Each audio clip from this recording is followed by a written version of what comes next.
Nowadays, everybody talks about tolerance. We learn at school how important it is to accept the other's choices, origins, and way of life.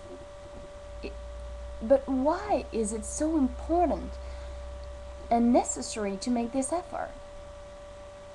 It may sound like a utopia, but many people love to say that it is about making the world a better place to live.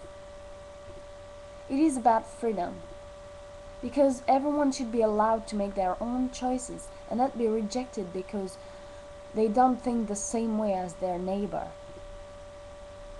Indeed, we know that in some countries people are rejected, imprisoned, tortured, or even killed because of their faith, their ideas being different than the others.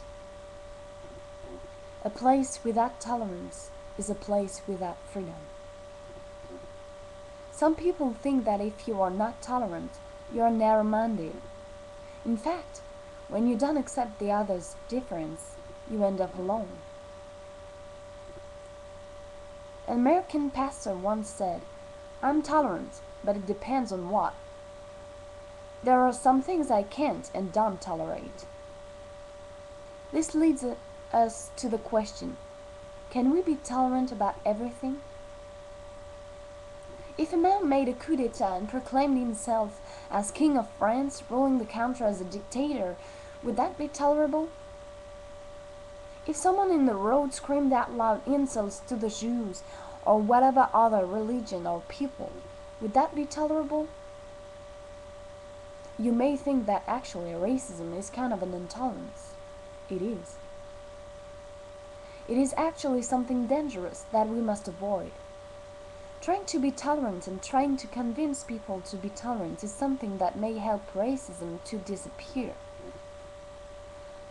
But since we should be tolerant and let people make their own choices and believe what they want, so it may be impossible to make them change their minds. The same pastor also said, "Tolerance is good, but it closes the dialogue. You think what you want and I think what I want. We are different and there's nothing to do about it.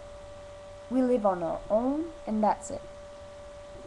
But when you respect someone, you go towards them and you can share things. Tolerance is the first step to respect. That's why it is that much of a big deal.